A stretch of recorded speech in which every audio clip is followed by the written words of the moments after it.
c'est donc parti. Alors, rebonjour ou bonjour à toutes et tous. Bonjour.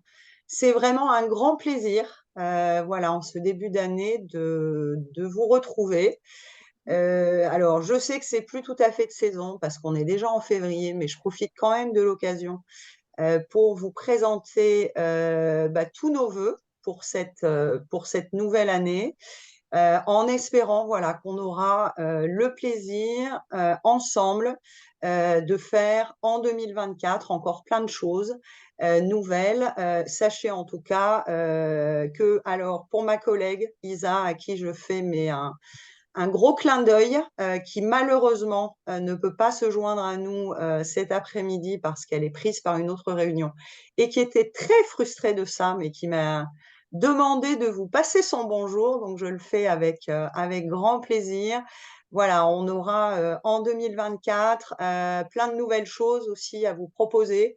On est, comme l'année dernière, à vos côtés. Voilà, et je souhaite que cette année nous permette tous ensemble de faire des pas de plus vers l'inclusion en formation. Voilà, cette introduction étant faite, je vous propose du coup que nous rentrions dans le vif du sujet. Alors, je vais simplement vérifier que ça s'affiche. Gaël, Fabien, est-ce que vous pouvez me dire si l'affichage est bon ou s'il faut que je modifie quelque chose? C'est parfait. Non, c'est parfait. Super, C'est bon. c'est top. Donc, on se retrouve cet après-midi ensemble autour d'un atelier Calliope et Calliope, donc version 8. Je profite de cette slide pour remercier nos collègues des Hauts-de-France, nos collègues ressources handicap formation qui ont eu la gentillesse de nous offrir les visuels qu'ils avaient composés. Donc voilà, vous retrouverez dans ce PowerPoint différents visuels, en tout cas qu'Isabelle et moi aimons beaucoup et qui illustrent aussi un petit peu les grands champs sur lesquels on intervient à vos côtés. On est ensemble pour 1h30. Vous avez vu que vous étiez nombreux, donc ce qu'on vous demande, c'est de laisser vos micros coupés, de poser vos questions dans le chat. Gaël se fera un plaisir de prendre en compte vos questions et de nous les remonter. Et voilà, pour bien profiter de cet atelier, on souhaite que vous ayez tous une bonne connexion. Alors, je vous ai déjà parlé de Gaël. Du coup, on va se présenter les uns les autres. Hein. On est 4 cet après-midi pour co-animer cet atelier. Donc, moi, je suis Marie-Pierre Barrault pour celles et ceux qui ne me connaîtraient pas encore. Donc, conseillère ressources handicap formation au sein de la délégation AGFIP Auvergne-Rhône-Alpes. Et j'ai donc la chance cet après-midi d'être accompagnée par 2 de mes collègues, Gaël et Fabien, à qui je vais laisser la parole pour qu'ils se présentent. Gaël? Oui, bonjour à tous. Merci Marie-Pierre. Donc Gaëlle Guéry, je suis chargée d'études à la GFIP Auvergne-Rhône-Alpes et je m'occupe de l'appui à la professionnalisation des acteurs pour notre délégation. Et j'en profite tout de suite pour te relayer une question, Marie. Il y a un participant, je crois que c'est Jean-Marc, qui nous demande s'il y aura des supports à l'issue de cette séquence. Tout à fait. Comme d'habitude, le support qu'on vous présente vous sera envoyé par mail. On le mettra également à disposition sur la communauté des référents handicap et on verra comment on peut faire pour la séquence enregistrée et vous la mettre également à disposition. Merci Marie. Je passe la parole à Fabien alors. Fabien, Bonjour à toutes et à tous. Donc, Fabien Alix, également chargé d'études et de développement au sein de la délégation Auvergne-Rhône-Alpes de la GFIP. Voilà, 2 missions en ce qui me concerne, accompagner les entreprises dans la mise en place de leur démarche handicap et une autre mission transverse. J'ai le plaisir de gérer l'ensemble des conventions partenariales avec les OPCO et de pousser, d'inciter fortement au recrutement en apprentissage d'alternants en situation de handicap. Et je passe la parole à Jimmy Martin, Voilà notre expert, Jimmy. qui est Bonjour, attendu. bonjour, merci, merci Marie-Pierre pour l'invitation. Bien sûr, c'est toujours un plaisir. Je me souviens d'une session qu'on avait déjà réalisée avec la RHF. Je ne sais pas si c'était en 2023 d'ailleurs, c'était peut-être même en 2022 sur Oh oui, certains c'était éléments. avant, c'était C'était ça, avant, hein? Ouais, ouais. voire 2021. Voire peut-être également. Oui, voilà. Sur la version 7 à l'époque, on parlait pas encore de version 8 ou de version 9, on était encore en version 7. Il y avait déjà eu à l'époque quelques petits changements sur le handicap. Donc c'est toujours un plaisir de refaire le point avec vous. Alors moi juste, là j'insiste tout de suite là-dessus, c'est que en tant que certificateur Calliope, vous allez le voir, mais j'ai une posture très factuelle où je ne transmets que des infos de façon explicite et informative. Je n'ai pas la posture de consultant ou de formateur. Je ne pourrais pas vous délivrer des préconisations pour vous aider à être conforme le jour de votre audit. Voilà. Mais vous le verrez, en tout cas, en fait, mes explications portent vraiment sur les nouveautés, sur les petites choses qui ont changé sur chaque indicateur, notamment dans les exemples de preuves qui ont été ajoutés pour la partie PSH, et puis aussi, quand c'est le cas, pour les niveaux attendus et les éventuelles obligations spécifiques. Mais là, on va faire le point indicateur par indicateur sur le sujet. Merci beaucoup, Jimmy. Bon, bah, moi, je termine à 5h15. Alors, ce qu'on vous propose donc pour cet après-midi, c'est d'essayer ensemble d'atteindre les objectifs suivants. Vous permettre donc du coup de vous approprier les nouvelles exigences de la version 8 du guide de lecture Calliope, qui porte sur la thématique handicap. On ne va pas balayer tous les critères, mais simplement les indicateurs qui portent des attentes spécifiques sur l'accueil ou l'accompagnement des apprenants en situation de handicap. Si vous pouvez, s'il vous plaît, veiller à couper vos micros pour qu'on n'ait pas trop d'interférences. Merci par avance. Je suis allée trop vite. Donc, du coup, Jimmy va vous présenter le préambule de la version 8 pour voir un petit peu quels sont les grands champs sur lesquels il y a des modifications. Et après, donc, on fera un zoom sur tous les indicateurs pour lesquels il y a des attentes sur le sujet du handicap. Donc là, c'est Jimmy qui vous expliquera un petit peu ce qu'il en est dans le cadre de cette version 8. Et pour chacun des critères, on vous présentera également, parce que, comme je vous l'ai dit, l'objectif, c'est que vous compreniez mieux quelles sont ces nouvelles exigences, mais que vous soyez aussi en capacité d'y répondre. Et donc là, de manière très pratico-pratique, pour chacun des critères, je vous présenterai les outils, les ressources, les appuis dont vous pourrez disposer dans le cadre de l'offre de service de la ressource handicap formation. Fabien, je te laisse la main pour… Fabien est notre maître de cérémonie aujourd'hui. Merci Marie-Pierre. Juste alors, pour aller directement en préambule et l'enjeu de cette séquence, je laisse la parole à Jimmy, voilà, qui va revenir sur l'ensemble du préambule de cette mise à jour de Calliope.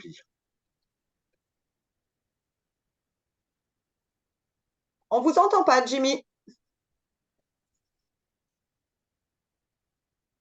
Est-ce que vous m'entendez? Oui, c'est beaucoup mieux. Super. Merci Fabien. Alors, je ne vais pas vous faire un cours sur la V8 et sa parution. En fait, je vais quand même faire un petit rappel du contexte dans lequel les centres de formation et les CFA sont enfin, là même depuis fin 2023. Ce ne serait pas un gros mot de dire qu'on est quand même dans un contexte assez perturbé, avec quand même une publication donc, de la version 8 qui date maintenant du 23 novembre 2023. Donc, on en est déjà en fait à l'application de cette version officiellement depuis le 23 janvier 2024 et tous les audits en fait qui sont réalisés depuis cette date, donc depuis le 23 janvier 2024, sont réalisés, que ce soit des audits initiaux, des surveillances ou des renouvellements, selon cette version. Donc, en fait, on vient au final un petit peu tard, même si vous avez déjà été censé être informé par vos certificateurs ou par votre veille, par vos réseaux sociaux ou autres sur cette version 8. Mais ce qui est intéressant de voir, c'est qu'il y a eu cette version 8 donc, qui est arrivée très longtemps après la version 7. Il y a eu une grosse période de stabilité avec une version 7 qui datait de mars 2021, donc qui a été quand même bien ancrée pendant plus de 2 ans et demi. Une version 8 qui est arrivée fin novembre et une version 9 qui est arrivée début janvier, le 8 janvier. Alors, j'en parlerai très rapidement parce que l'idée, c'est pas de vous perturber par rapport à ça, mais juste pour bien comprendre, en fait, quand on va. Là, tout ce qu'on va voir aujourd'hui, au final, tout est aussi dans la version 9. La version 9 n'est qu'une surcouche. Je peux vous en parler très très vite, mais cette version 9, en fait, elle s'applique uniquement à la sous-traitance. Enfin, on a des nouveautés dans cette version 9 qui portent uniquement sur les prestations qui sont sous-traitées. Voilà, donc on parle de V9, entre guillemets, sous-traitance. C'est aussi en lien avec un décret qui est sorti fin décembre par rapport à l'encadrement de la sous-traitance au CPF. Donc, si vous en avez, vous avez dû voir passer ça de près. En tout cas, ce qui est un petit peu dommage, si on prend un petit peu du recul sur le marché et sur le monde de la formation professionnelle, c'est que le fait d'avoir publié une V8 fin novembre et une V9 début janvier, ça a perturbé un petit peu tout le monde là, et même dans les parties prenantes, comme les certificateurs, comme les auditeurs, parce que ce qu'il faut aussi bien comprendre, c'est qu'à chaque nouvelle publication d'un guide de lecture, du référentiel qualité, eh bien, ça nécessite un certain nombre d'ajustements, d'informations, de montées en compétences aussi, nous, de notre côté, en tant que certificateur, pour former nos auditeurs sur le sujet. Et donc, c'est sport. Voilà, c'est sport.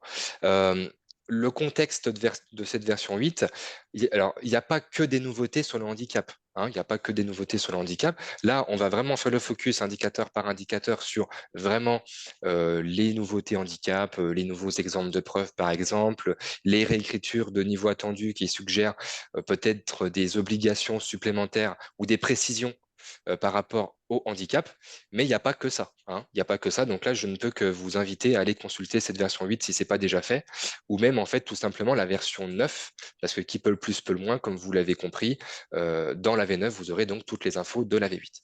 Alors, dans le guide de lecture, en fait, pour reprendre aussi par rapport au vocabulaire, je parle de guide de lecture parce qu'en fait, vous avez deux documents. Vous avez un texte de loi, un décret qui date de 2019 qui vous dit, voilà, il y a 32 indicateurs et c'est comme ci, comme ça. Indicateur 1, communication. Indicateur 2, information chiffrée à communiquer. Indicateur de résultats, tout ça.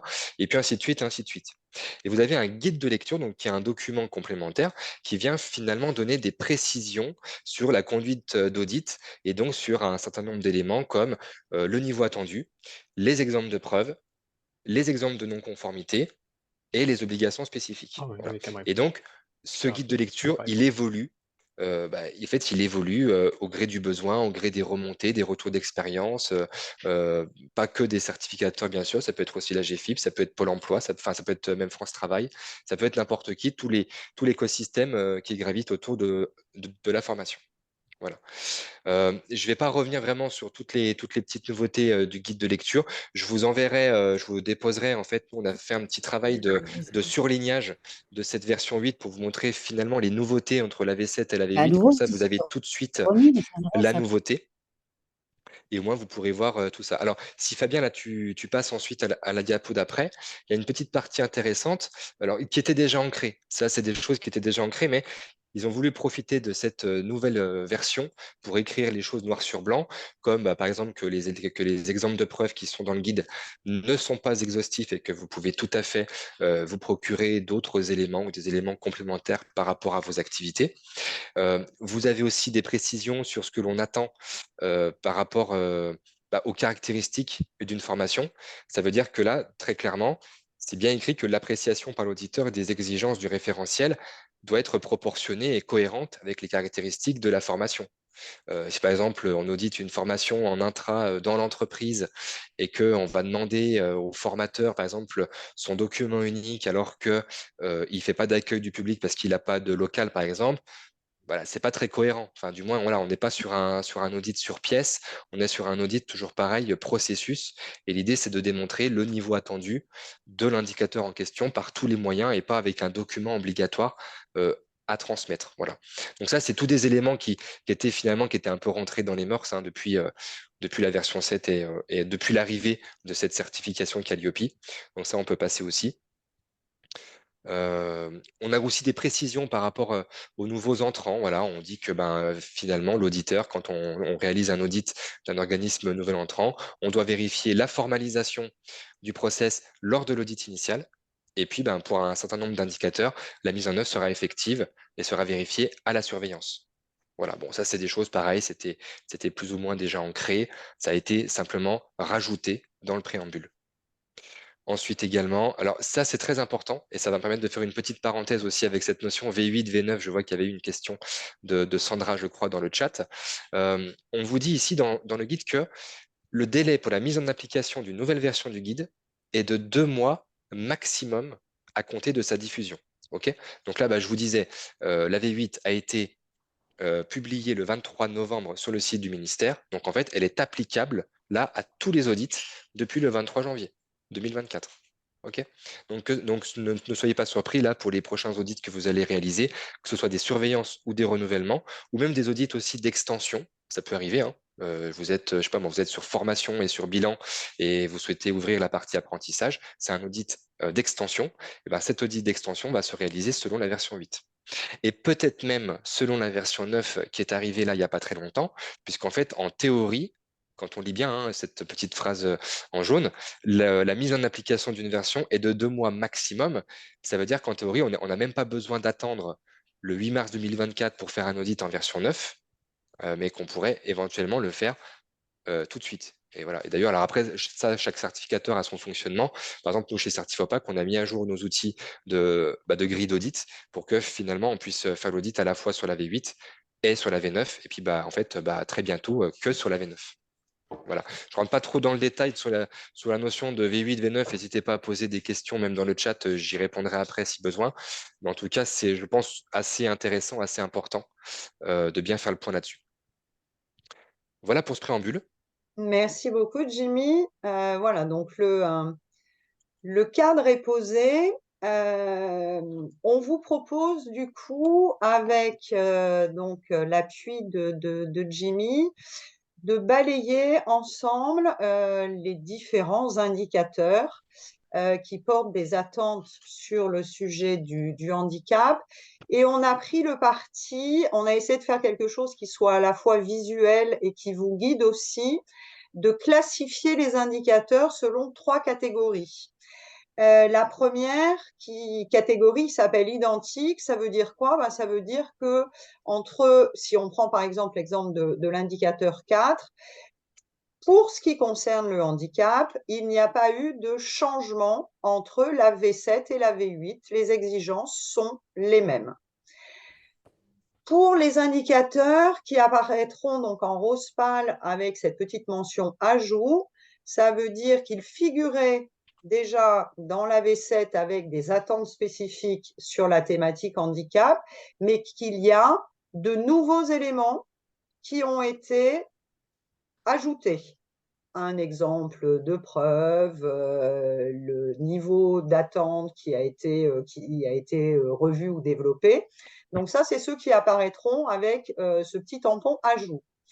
Et dernière catégorie, ce sont des indicateurs pour lesquels, dans le cadre de la version V7, il n'y avait pas d'attente particulière sur le sujet handicap, mais qui, dans la version V8, en ont. Donc là, on a considéré que c'était de nouveaux indicateurs pour vous. Pour chacun de ces indicateurs, donc on va les balayer par ordre, j'allais dire alphanumérique. Vous verrez donc au code couleur et au petit macaron si rien ne change, s'il y a des ajouts ou si c'est quelque chose de nouveau sur lequel il faudra aussi que vous vous penchiez. Et après chaque critère, on vous dira quels sont les outils, les ressources, les appuis qu'on met à votre disposition côté ressources handicap formation en Auvergne-Rhône-Alpes pour vous permettre de répondre à ces exigences. Voilà, j'espère que j'ai été claire dans les explications. Le mieux, c'est qu'on le vérifie tout de suite. Allez, super. Ouais, juste, alors pour repréciser l'articulation de la séquence, donc sur chaque critère que voilà, Jimmy va évoquer, Marie-Pierre va intervenir sur ce qu'elle vous a dit, les outils, les ressources et l'appui de la ressource handicap formation pour chaque critère. Et c'est à ce moment-là, après chaque critère évoqué, on aura un petit laps de temps de questions-réponses. Voilà. Donc, n'hésitez pas à utiliser le chat. Et je vois la question. Oui, le support sera adressé à l'ensemble des participants à l'issue de la séquence. Jimmy, je te laisse la parole. Super. Eh ben, écoutez, alors en plus, ça va aller assez vite finalement sur l'indicateur 1 parce que pour le handicap, il n'y a pas de grande nouveauté, si ce n'est quand même l'ajout d'un exemple de preuve et pas des moindres. On va vous parler de politique d'accessibilité, hein, donc tout support de présentation de la politique d'accessibilité pour démontrer justement d'une info accessible au public en matière d'accessibilité aux personnes handicapées. En fait, si je reprends la définition même de l'indicateur 1 et le niveau attendu de l'indicateur numéro 1, on est bien sûr le fait de donner une info qui soit accessible, qui soit exhaustive sur la prestation, sur son contenu et sur les items qui sont mentionnés ici. Alors, je ne vais pas tous les faire, hein, prérequis, objectif, durée, et surtout ici, ce qui nous concerne, accessibilité aux personnes handicapées. Donc avant, on vous parlait pour les PSH des conditions d'accès, donc les conditions d'accès à la prestation. Et là, sur cet indicateur, on vient compléter en ayant cette notion de support de présentation de la politique d'accessibilité. Tout simplement. Vous avez aussi bien sûr un glossaire, hein, dans cet indicateur 1 qui vient finalement vous définir qu'est-ce qu'une accessibilité aux personnes handicapées, tout simplement parce qu'il y avait, alors ça nous on l'a vécu en audit quand même un certain nombre de fois, il y avait quand même un petit amalgame entre PSH et puis l'accès handicap, voilà, l'accès handicap, fauteuil roulant, l'accès, voilà, donc c'était assez compliqué des fois parce qu'en fait on avait par exemple nos locaux sont accessibles au PMR, point. Ok, mais finalement, ok, c'est votre réponse pour l'accessibilité handicap, est-ce qu'il n'y a pas autre chose? Voilà. Et donc, est-ce que ça répondait à 100%? Ça ouvrait la question en tout cas. Là, je pense que c'est quand même assez inclusif au sens large sur toutes les situations possibles de handicap et pas seulement moteur. Voilà pour indicateur 1. Marie. Alors, sur cet indicateur 1, comme vient de vous le dire Jimmy, on parle de politique d'accessibilité dans son ensemble. Alors, certains d'entre vous les connaissent peut-être déjà, mais ce n'est peut-être pas le cas de tous les participants. Donc, c'est pour moi l'occasion de vous présenter du coup les démarches de progrès continu de l'accessibilité qui existent en Auvergne-Rhône-Alpes. On a de la chance en Auvergne-Rhône-Alpes puisque vous avez la possibilité d'engager votre structure de formation dans l'une ou l'autre des démarches que vous voyez apparaître sur la diapo. La première démarche, c'est la démarche H+ formation, que certains d'entre vous connaissent peut-être. Certains d'entre vous sont peut-être aussi chartés H+ formation. Si c'est le cas, mettez-nous une petite indication dans le chat. La démarche H+ formation, c'est une démarche qui a été initiée en 2009, si je ne me trompe pas, par la région Auvergne-Rhône-Alpes et qui permet donc aux structures de formation de s'engager dans une politique d'accessibilité qui concerne à la fois l'accueil, les locaux, les moyens pédagogiques, les adaptations de parcours. C'est vraiment quelque chose de global. L'inconvénient, s'il en existe un, de la démarche H+ formation, c'est qu'elle ne s'adresse pas à toutes les structures de formation parce qu'il y a des critères d'éligibilité. Donc, tout ça pour vous dire que jusqu'à l'année dernière, si une structure de formation comme la vôtre souhaitait s'engager dans une démarche d'accessibilité, eh bien, elle s'orientait vers la démarche H+ formation. Elle était éligible, eh bien, elle pouvait aller plus loin. Elle ne l'était pas, il n'y avait pas d'autre solution. L'année dernière, l'AGFIP a souhaité permettre à l'ensemble des structures de formation sur l'ensemble du territoire de pouvoir, si elles le souhaitent, s'engager dans une démarche de progrès et travailler donc sur les différents axes qui composent cette accessibilité. On a donc depuis avril de l'année dernière en région Auvergne-Rhône-Alpes, pour les structures qui ne sont pas éligibles à H+ formation, eh bien, une possibilité nouvelle qui vous est proposée de pouvoir vous engager dans une démarche de progrès. Et cette démarche de progrès, c'est la démarche de progrès ressources handicap formation. Donc, je sais que certains d'entre vous sont déjà engagés dans la démarche H+ formation, que d'autres sont peut-être déjà engagés dans la démarche d'accessibilité RHF. En tout cas, pour ceux qui ne le seraient pas encore, on vient de le voir sur ce premier indicateur, mais vous verrez que ce n'est pas le seul. C'est vraiment un outil qui peut vous être très utile, bien évidemment par rapport à vos audits Calliope, mais pas que, parce que ça va vous permettre de structurer une politique, d'embarquer les équipes, de travailler sur les différentes thématiques et d'être accompagné. Donc, si vous voulez faire un pas de plus, la première chose que je vous invite à faire quand vous aurez reçu le support, c'est de cliquer ici. Vous atterrirez sur le site internet d'H+ Formation et sur un petit questionnaire d'éligibilité. Vous répondrez aux questions et à l'issue, on vous dira, eh bien, vous êtes éligible à la démarche H+ Formation. Donc là, vous pourrez remplir, si vous le souhaitez, le dossier pour entrer dans cette démarche, ou on vous dira, vous ne l'êtes pas, et dans ces cas-là, vous basculerez directement sur la plateforme Ressources Handicap Formation, où vous pourrez démarrer tout le processus d'engagement. Côté ressources handicap formation, ce qu'on met à votre disposition et l'appui qu'on vous propose, eh bien, c'est d'abord cette plateforme numérique d'accessibilité qui va vous permettre de réaliser votre autodiagnostic, donc de faire un état des lieux de là où vous en êtes aujourd'hui, de voir déjà les sujets sur lesquels vous avez avancé, les sujets sur lesquels, à date, vous avez encore des pas à faire, de définir avec le groupe projet que vous allez constituer eh bien, les priorités sur lesquelles vous allez pouvoir agir sur l'année qui vient.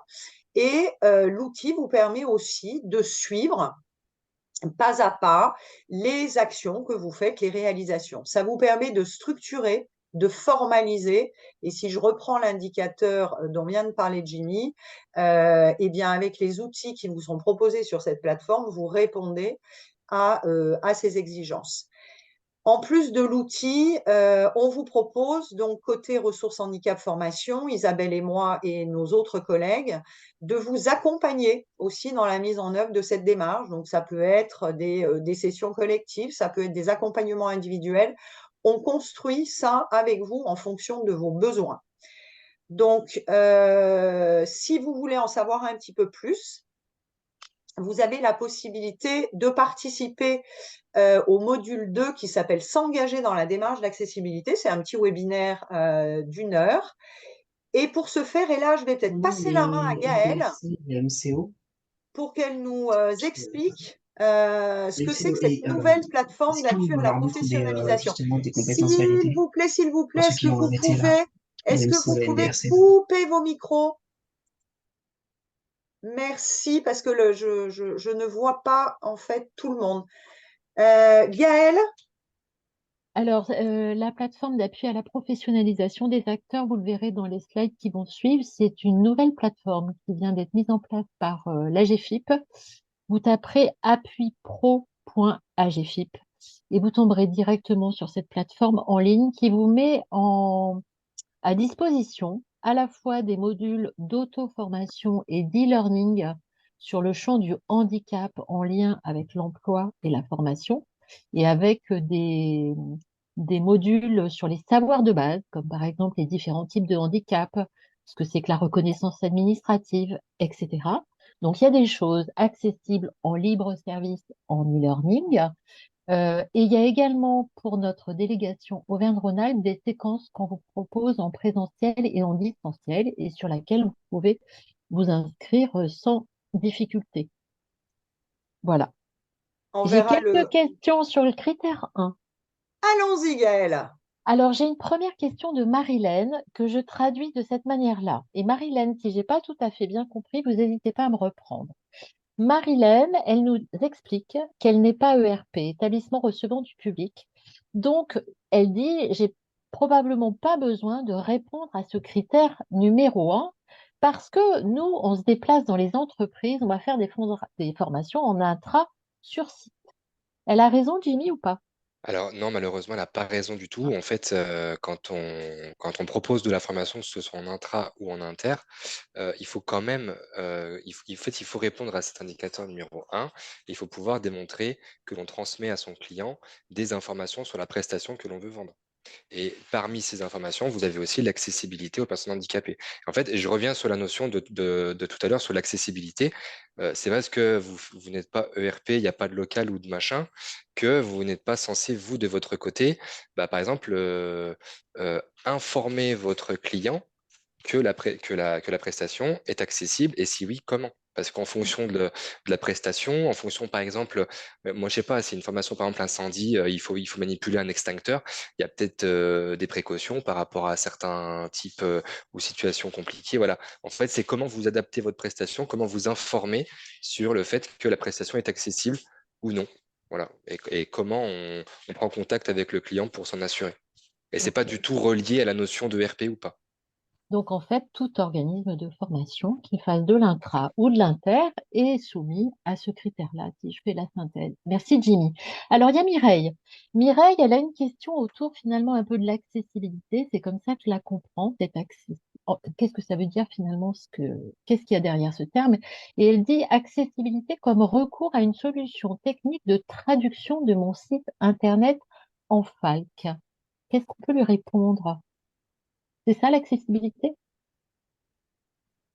Je peux C'est une pas. des composantes de Ouais, c'est ça. Voilà. l'accessibilité. Ça peut être. Voilà. En fait, c'est un exemple de preuve. Typiquement, dans le guide de lecture sur l'indicateur 1, il n'y a pas site internet adapté. Mais moi, demain, enfin, ça m'est déjà arrivé lors d'audits Calliope d'avoir des exemples où le site internet était adapté à de la cécité ou à des problèmes visuels. Et donc, voilà, c'est un exemple. Mais toujours pareil, c'est un exemple parmi tant d'autres. C'est une illustration. Mm. Merci beaucoup. Alors, j'ai Stéphanie Garcin qui fait référence, je pense, à la démarche de progrès qu'évoquait Marie-Pierre du côté de la RHF. Et elle nous dit, Stéphanie, c'est la version côté ARA de la démarche de progrès en PACA. Exact. Bravo. Comme je vous l'ai dit, effectivement, cette plateforme d'accessibilité et l'accompagnement qui va avec. La plateforme, c'est l'outil, mais ce qui vous intéresse aussi, c'est comment on peut vous accompagner dans cette démarche, qui est donc maintenant disponible dans les différentes régions de France, a été initiée par la région PACA.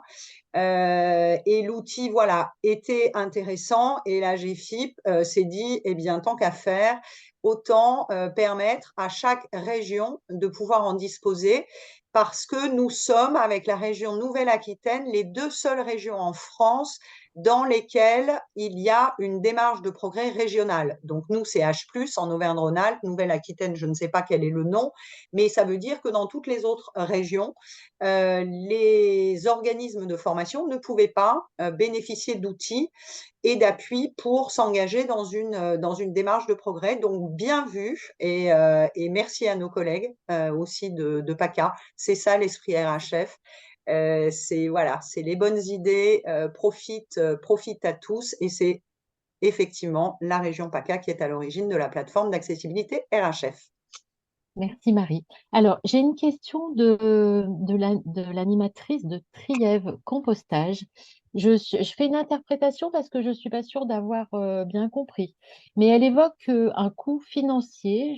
Je pense qu'elle fait référence peut-être au coût d'entrée, soit dans la démarche H+, soit pour se faire accompagner par la RHF. Ça coûte des sous?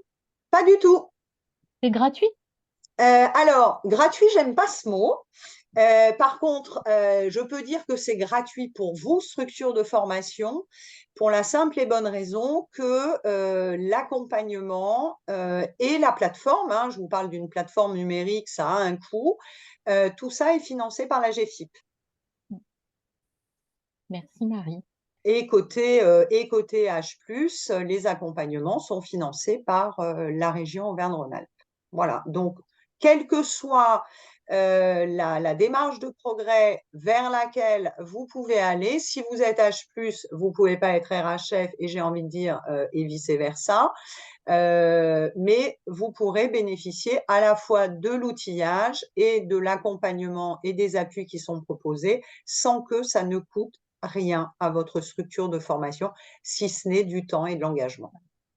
Merci pour cette précision. Alors, il y a Fanny qui a en tête qu'il faut être un nombre de personnes ou un effectif suffisant au sein de la structure pour pouvoir s'engager dans la démarche d'accessibilité RHF. C'est vrai ça? Non. Oui. Toute structure de formation, quelle que soit sa taille, son domaine d'activité, quand je dis taille, c'est à la fois par rapport au nombre d'apprenants qu'elle accueille ou à ses équipes, peut s'engager dans une démarche d'accessibilité. On a à date des structures donc, qui se sont engagées l'année dernière dans la démarche d'accessibilité RHF et qui sont des indépendants. L'avantage de s'engager dans cette démarche, c'est que ça va vous permettre de répondre aux exigences de Calliope, mais que c'est aussi un outil qui va vous permettre de poser les choses, de les formaliser, de structurer votre démarche, d'enregistrer vos progrès, d'enregistrer vos éléments de preuve, de pouvoir aussi valoriser ce que vous faites. Donc, c'est vraiment c'est vraiment des outils qui sont à votre disposition pour accompagner la mise en œuvre de tout ce que vous faites sur le champ du handicap, que vous soyez un petit, un gros OF. Merci beaucoup Marie. Je peux encore poser des questions parce qu'il y en a encore pas mal, hein. Allez, ben écoute, vas-y, et puis parce qu'on en a un paquet de critères quand même. Bon, peut-être j'en fais une dernière et puis voilà, on verra après pour les autres. Il y a Géraldine quand même qui a aussi un sujet intéressant. Elle dit, peut-être que la question est pour Jimmy. Doit-on informer uniquement sur ce qui est accessible ou est-ce qu'on liste ce qui ne l'est pas et ce qu'il faudrait rendre accessible et ce vers quoi peut-être on va s'engager? C'est quoi la bonne posture?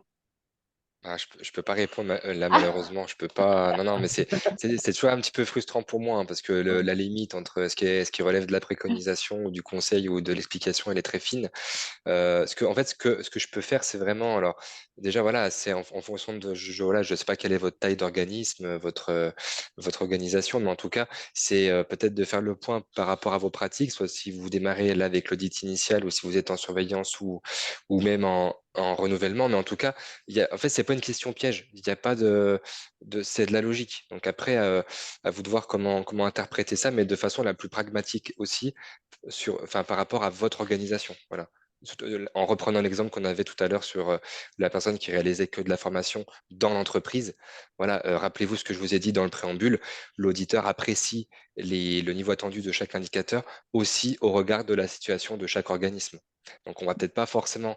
Alors, je dis pas qu'il y a deux audits à deux vitesses, c'est pas ça.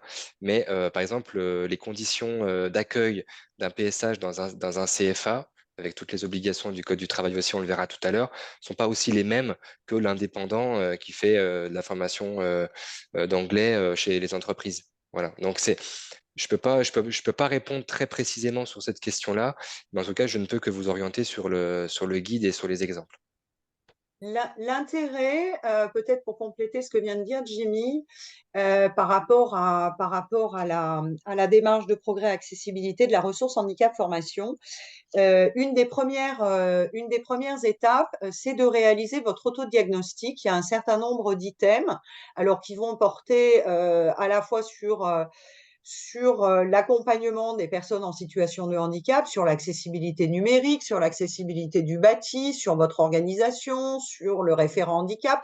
Voilà, on balaye vraiment toutes les composantes et l'intérêt de cet autodiagnostic au travers de questions très simples et d'exemples qui vous sont donnés, c'est de vous permettre de vous situer à un instant T et de dire, pour reprendre vos propos, eh bien, voilà ce qu'on a déjà réalisé, voilà où on se situe aujourd'hui, voilà quels pourraient être nos pas d'après et voilà les priorités qu'on se donne. Et le principe d'une démarche de progrès, bah, c'est que le jour où on met le pied dedans, on est parti pour longtemps. On ne va pas tout faire en 5 minutes, on ne va pas tout faire la première année. On va déjà, en faisant l'autodiagnostic, se rendre compte que, au final, on a déjà fait pas mal de choses, mais on ne les avait pas formalisées et on ne communique pas forcément dessus. Donc ça, déjà, je peux vous dire que c'est très aidant pour vous. Et puis après, en fonction de qui vous êtes, du type de public auquel vous vous adressez, aux formations que vous dispensez, vous allez en interne, avec votre équipe projet, fixer vos axes de progrès et vous donner les moyens de faire avancer 2, 3 items. Voilà, et ça peut répondre en partie à votre question. Et à certaines des questions qui suivaient, donc je te remercie beaucoup Marie. Peut-être juste une précision de Jimmy avant d'attaquer le critère 2. Les centres de bilan de compétences et VAE sont bien concernés également. Alors, en fait, l'indicateur 1, c'est un indicateur qui est commun, que ce soit pour la formation continue, pour le bilan de compétences, pour la VAE ou pour l'apprentissage, avec Très les bien. mêmes exigences. Voilà. Il y a juste une petite particularité pour les bilans de compétences, c'est que les prérequis n'ont pas à être mentionnés. C'est tout. Merci beaucoup. C'est fini pour les questions. Merci Gaëlle. Je me permets quand même de laisser la parole à Jimmy pour le critère 2 suivant. Alors, je sais qu'il y a plein de questions, que c'est très riche, c'est très très intéressant. Après, je pense qu'il y a encore une bonne vingtaine d'indicateurs. Donc, Ouais. allez, si on fait 20 indicateurs x 2, il nous reste encore 40 minutes, x 2 minutes. Donc, voilà, ça va être très très Il nous compliqué. reste 50 minutes. Voilà, bon, donc on a à peu près 2 minutes, 2 minutes 30 par indicateur si on veut respecter. Donc, ce que je vous propose, c'est peut-être aussi qu'on puisse répondre un petit peu. Moi, je vais regarder ce que je peux répondre aussi directement dans le chat quand je peux, et comme ça, vous aurez directement tous les éléments. Alors, indicateur numéro 4. Donc là, on fait un bond, hein, on passe du 1 au 4, tout simplement parce que les 2 et 3, il n'y a pas eu de nouveauté, hein, sur le handicap par rapport à ce qui était écrit auparavant. Indicateur 4, ça va aller assez vite ici. On n'a pas de changement au regard de ce qui est demandé sur le handicap. Voilà. On a toujours eu une obligation spécifique sur l'indicateur 3 qui portait où, dans le cas où le prestataire accueille un public en situation de handicap, le prestataire démontre qu'il prend en compte les situations de handicap et les besoins en compensation, que ce soit les besoins pédagogiques, le matériel, les moyens techniques ou humains. Voilà. Donc ça n'a pas changé. Tout simplement, voilà, il y a une petite réécriture du niveau attendu dans ces versions 8 et 9, mais l'essence même de l'indicateur est bien respectée. Donc là-dessus, je n'ai pas plus de remarques sur le sujet.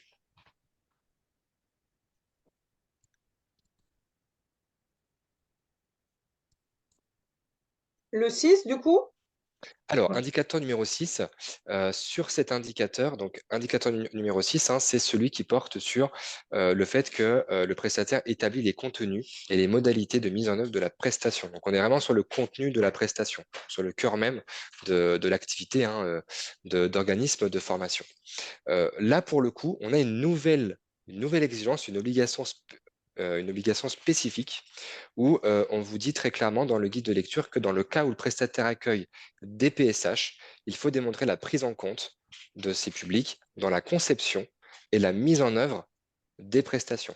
Donc là, pour le coup, c'est quand même assez fort, c'est quand même une exigence nouvelle assez dimensionnante parce qu'on ne l'avait pas avant. Alors, on l'avait un petit peu avant quand même dans le niveau attendu, parce que le niveau attendu de l'indicateur 6, c'est de démontrer que les contenus de la prestation sont adaptés par rapport aux bénéficiaires et par rapport aux objectifs de la prestation.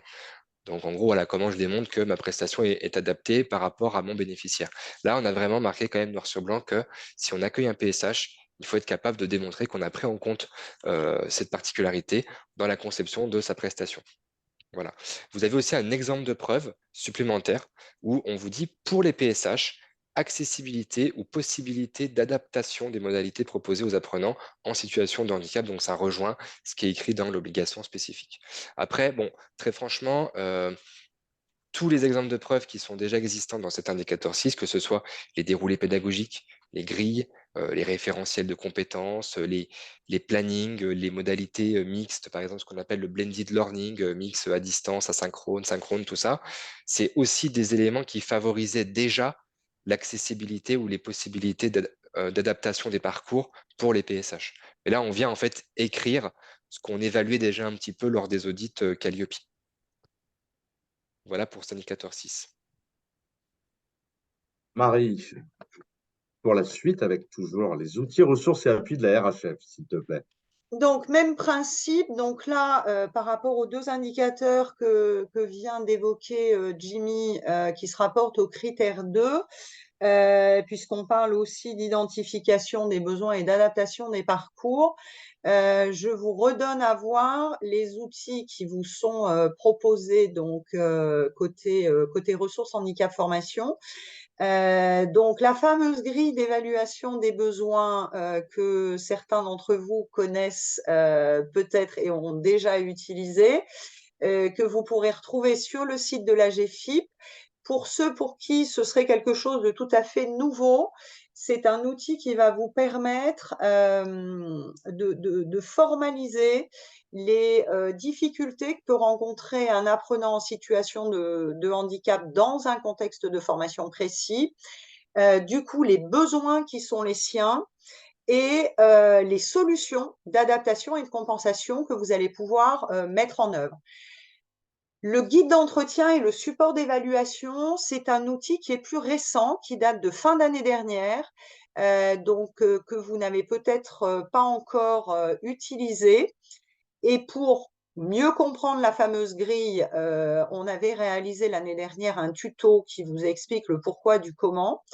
Par rapport à tous ces outils, vous n'hésitez pas, parce qu'on est là pour vous accompagner à les découvrir, vous les approprier, les utiliser. En cas de besoin, vous cliquez ici, vous remplirez un petit formulaire pour prendre rendez-vous avec une collègue RHF pour que justement on puisse vous accompagner sur ces situations individuelles, sur l'utilisation du guide d'entretien, sur l'utilisation de la grille et vous permettre du coup de mettre en œuvre les adaptations nécessaires à vos apprenants. Gaëlle, a-t-on des questions sur le critère 2 ou est-ce qu'on peut passer au suivant?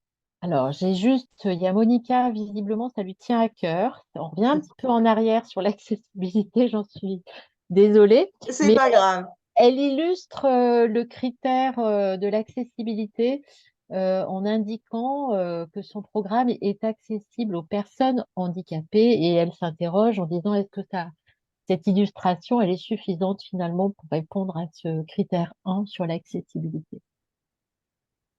J'ai pas. C'est pas très clair. Non. Monica, est-ce que vous pouvez prendre la parole pour formuler votre question, s'il vous plaît? Ça sera plus facile. Monica? Oui, voilà, je réactive le micro. Merci. Donc, bonjour à tous. Bonjour. Merci de prendre le temps. Je vais essayer d'être très rapide pour ne pas retarder le déroulé de l'intervention. Ma question était si en phase d'analyse de besoins et sur les programmes, on stipule une phrase un petit peu ouverte dans le sens où on indique aux personnes, si les personnes en situation de handicap ont un besoin particulier à manifester, enfin voilà, il y a un espace où ils peuvent le faire. Est-ce que c'est suffisant ou est-ce que c'est insuffisant pour répondre aux critères? Je ne sais pas si c'est plus clair. Merci. Alors, on se connaît, non? Vous êtes. Oui, tout à fait. Je vous harcèle aussi pour d'autres sujets. Merci Jimmy pour votre patience et votre Non, disponibilité d'ailleurs. non, mais il y a pas de souci. Merci Monica. Vous voyez, Ce que je vous propose, Non, mais ce que je vous propose pour pas polluer, c'est peut-être plutôt que on se rappelle peut-être juste après. Et en fait, je Oui, vous montrerai dans la grille d'audit sur oui, l'application sur Apollo. Vous oui, avez l'indicateur 1 et je vous montrerai oui, en fait très clairement parce que on a fait ça pour que ce soit vraiment très très clair sur les points qui sont à respecter sur chaque indicateur. Vous oui. avez en fait vraiment la définition précise de ce qui est attendu sur le handicap avec une petite infobulle avec l'élément. Ok, Voilà. Je peux pas vous répondre là comme ça pas de malheureusement. souci, pas de Mais en tout souci. cas, vous le verrez avec l'outil, je pense que ça répondra à votre question. OK? Super, merci beaucoup. Je me note de reprendre contact avec vous après. Merci. Merci. Eh ben, on passe au critère 3 alors. Allez, c'est parti. Indicateur Alors, Jimmy. critère numéro 3, bon, ce qui va, c'est qu'on fait un petit peu des sauts de puce quand même comme ça sur les indicateurs handicap. Alors, on passe tout de suite à l'indicateur 9. Le 9, pour rappel, c'est tout ce qui va porter sur comment je communique à mes bénéficiaires sur les conditions de déroulement de la prestation. Voilà. Donc, c'est les modalités d'accueil, est-ce qu'elles sont formalisées, est-ce qu'elles sont diffusées. C'est vraiment sur ces deux éléments que l'auditeur va aller chercher des éléments de preuve. Donc, vous avez sur cet indicateur 9, un exemple de preuve. Alors là, c'est un petit exemple de preuve hein, sur les modalités d'accès, de suivi et d'accompagnement des personnes en situation de handicap. Donc, s'il y a des éléments qui sont spécifiques à ce genre de public, comme Marie-Pierre l'avait indiqué sur les outils RHF, ça peut rentrer tout à fait là-dedans. Après, nous, on commence déjà à voir dans les audits, entre guillemets, V8, bah, tout simplement des exemples de preuves qui finalement permettent un suivi, un accompagnement, quel que soit le type de handicap, quelle que soit même la difficulté particulière. Parce que c'est pas que le handicap, ça peut être tout simplement, bah tiens, vous avez un bénéficiaire, faut qu'elle aille récupérer son fils ou sa fille à l'école à 16h15. Aménagement de la prestation, est-ce qu'on peut finir un peu plus tôt et puis est-ce qu'on peut commencer plus tôt, enfin je sais pas, voilà, mais il y a comme ça des outils qui peuvent être mis en place dans les exemples de preuves pour, pour intégrer aussi la dimension handicap, mais en fait au final pas que. Voilà. C'est toujours cette notion de comment j'adapte ma prestation et comment j'informe aussi sur ma prestation mon public bénéficiaire. On passe au 10? Ouais, on passe au 10. Alors, indicateur numéro 10. Alors celui-là, il fait toujours un peu peur lors des audits parce qu'il est toujours un petit peu fourre-tout, on ne sait pas trop comment le prendre, cet indicateur. C'est un indicateur que j'aime bien synthétiser en 3 mots, c'est adaptation, accompagnement, suivi. C'est tous les éléments qui vont permettre de dire qu'on est capable au final, d'adapter la prestation par rapport à son bénéficiaire. Donc c'est en lien aussi avec le 9, bien sûr, parce que dans le 9, j'informe que je vais pouvoir adapter, que je vais pouvoir suivre. Et dans le 10, c'est je fais, je suis, j'accompagne. Voilà. Donc, en exemple de preuve, on a la petite partie pour les PSH, liste de structures et personnes ressources. Ça, c'est quelque chose qu'on avait déjà sur la Oui. partie V7. Et en plus, Quand on c'est a les en italique, je modalités. précise, c'est Voilà. que voilà, ça y était déjà. Voilà. Et en plus de ça, donc c'est la petite partie que vous avez à droite, on a la nouveauté sur les modalités d'aménagement de la prestation aux besoins des PSH, les plans individuels de compensation du handicap, les fiches de suivi des apprenants. Alors là, on rentre tout de suite dans des dimensions un petit peu techniques. Euh, Attention, bien sûr, c'est pas des choses qui sont obligatoires. Quand on est CFA et quand on a eu et quand on est en relation avec la RHF ou autre, bah, tout de suite, on va pouvoir éventuellement s'appuyer sur ces éléments. Mais il faut pas vous dire, oh là là, c'est écrit plan individuel de compensation du handicap. Qu'est-ce que c'est que ce truc et comment je vais pouvoir faire? Il faut toujours adapter par rapport ensuite à ce que va vous dire ici Marie-Pierre sur le sujet, quoi. Donc, en tout cas, on est ici sur des exemples de preuves. On n'est pas sur l'obligation spécifique comme on l'avait tout à l'heure. OK? Voilà pour cet indicateur 10. L'indicateur 12 avec quelques nouveautés. Alors, indicateur 12, ouais, il y a 2 nouveautés. Alors, il y a une première nouveauté qui est écrite ici, Ouais. c'est par rapport à la précision. Hein. Donc, c'est sur la partie droite. Et ça, c'est nouveau hein, par rapport à ce qui était prévu auparavant. C'est que déjà, de base, cet indicateur s'applique uniquement aux formations d'une durée supérieure à 2 jours. Alors, ça peut paraître anecdotique si vous êtes CFA ou autre, vous n'avez pas de prestations supérieures à 2 jours, ou très peu, mais pour des petits organismes, pour de l'intra, pour de l'anglais, de la bureautique ou du secourisme ou du machin, ça peut être le cas. Donc en tout cas, Indicateur 12, ça, vous avez été entendu par les autorités, il ne s'applique pas si c'est inférieur à 2 jours. Pourquoi? Parce que le 12, c'est tout ce qui va consister à décrire ces mesures d'engagement des bénéficiaires dans sa formation et de prévenir les ruptures de parcours. Donc bon, rompre un parcours qui dure un jour ou qui dure un jour et demi, voire 2 jours, bon, c'est assez délicat. Donc en soi, voilà, ça a été reprécisé. La nouveauté sur le handicap, c'est surtout des exemples de preuves. Donc des exemples de preuves supplémentaires où là on vous dit pour les PSH, mesures de prévention des abandons en lien avec les adaptations proposées ou mises en place. Donc il y a toujours cette continuité en lien avec les éléments de preuve qu'on a vu tout à l'heure, indicateur 9 plus indicateur 10. L'indicateur 13. Alors le 13, une petite précision pour ce 13 déjà, il ne s'applique que pour les actions de formation continue et pour les formations par apprentissage. Et surtout, alors si j'insiste sur la partie formation continue, c'est pour les formations par alternance. Donc alternance, ça peut être contrat pro. Voilà, ceux qui font des contrats pro, il y en a de moins en moins, il y en a encore quand même pas mal.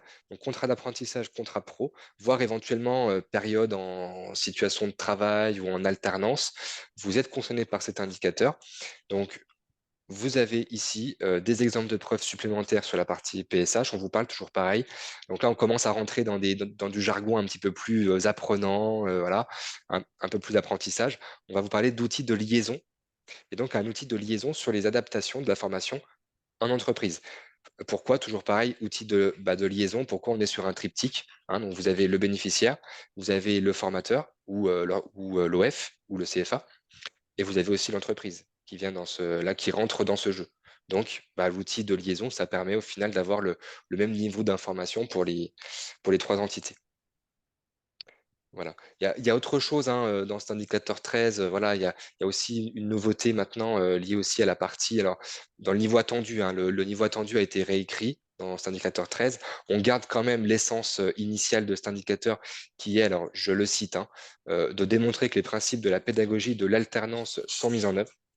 Voilà, avec un processus formalisé qui permet d'articuler les apprentissages en centre, donc au centre de formation et en entreprise. Voilà. Et là, l'intérêt pour le PSH, c'est de garantir la continuité aussi pour les PSH.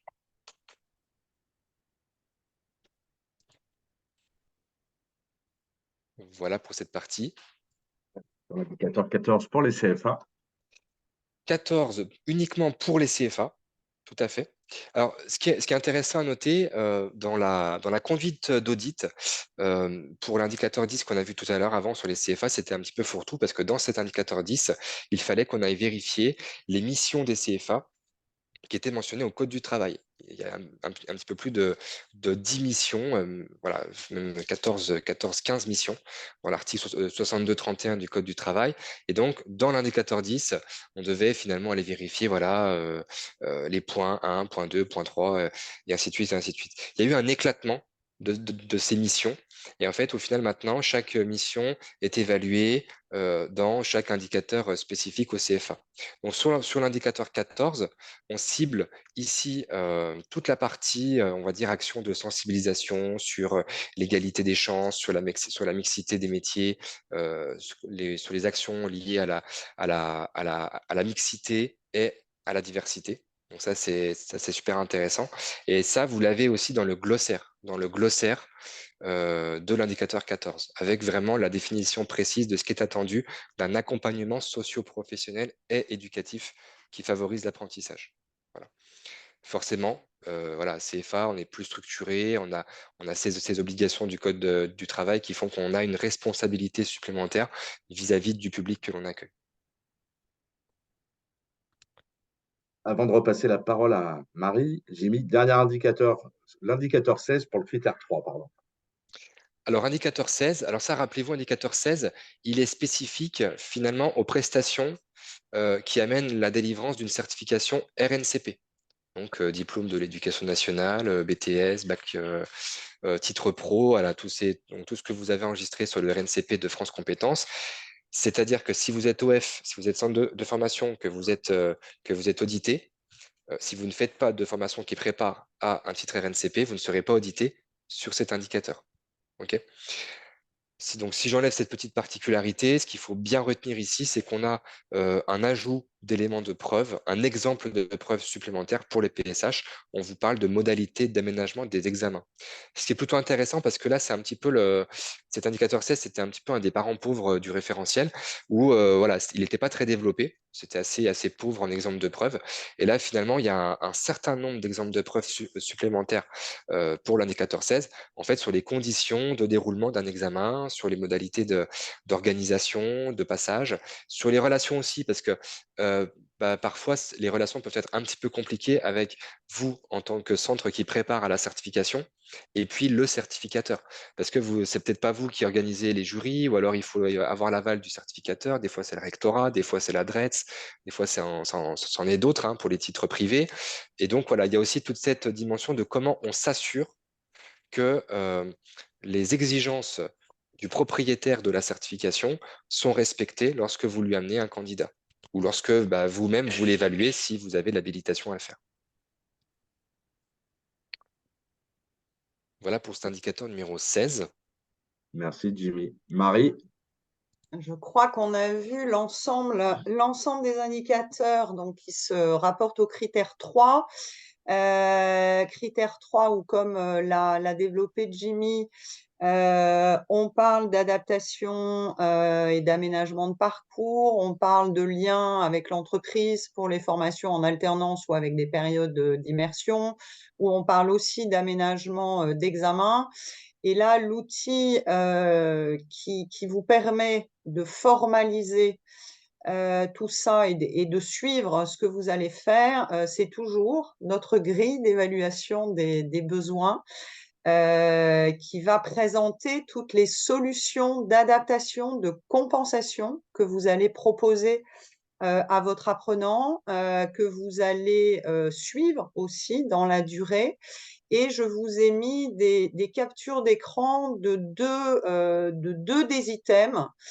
Un qui s'appelle soutien à la formation en entreprise, où là, vous pouvez, donc dans le cadre de cette grille, eh bien, détailler ce que vous allez faire pour être en lien avec l'entreprise, à la fois sur les adaptations que vous mettez en œuvre pour voilà, le suivi des apprentissages. Et vous avez également une partie qui est dédiée aux épreuves d'examen qui vous permettra de formaliser là aussi les aménagements que vous envisagez pour votre apprenant, que ce soit voilà, la majoration du temps d'épreuve, mais aussi l'adaptation des épreuves, la sensibilisation des intervenants ou l'intervention d'une aide humaine en cas de besoin.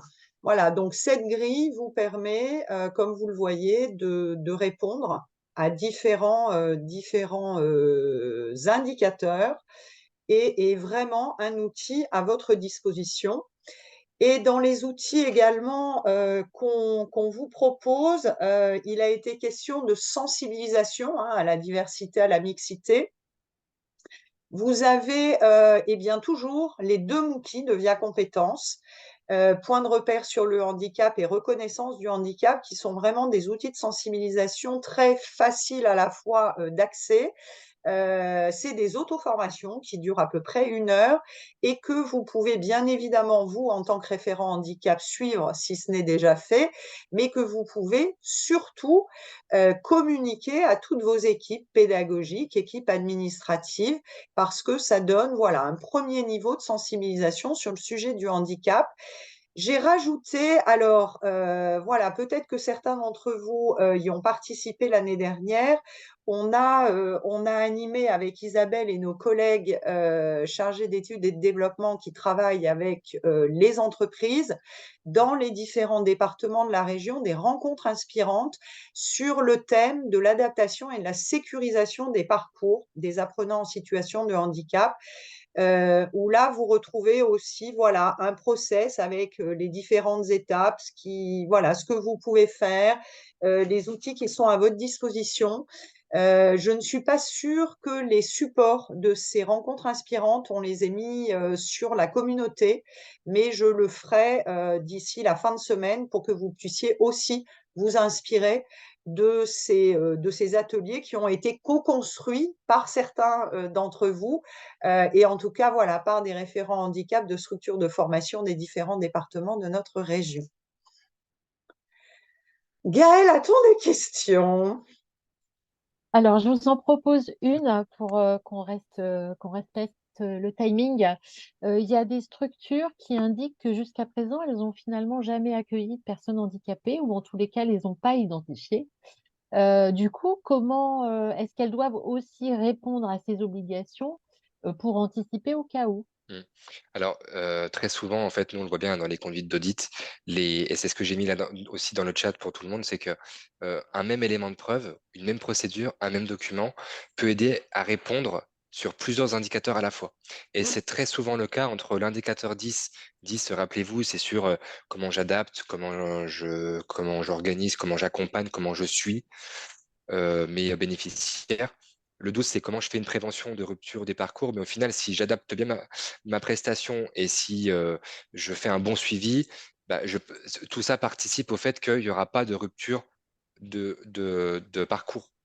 Donc en fait, l'un dans l'autre, c'est pas parce qu'il n'y a pas d'exemple sur les PSH que vous serez retoqué. En fait, non. Ouais. Et d'ailleurs, sous l'indicateur 12, on n'a pas d'obligation spécifique sur le PSH comme c'est le cas sur les autres indicateurs. Donc au final, s'il n'y en a pas, il n'y en a pas, point. Voilà. On a juste un exemple de preuve supplémentaire, mais c'est tout. Donc j'espère que ça vous rassure sur le sujet, parce que c'est vrai que ça, très souvent, c'était des questions. Ah tiens, j'ai vu qu'il y avait quand même là dans les PSH des nouveaux exemples de preuves.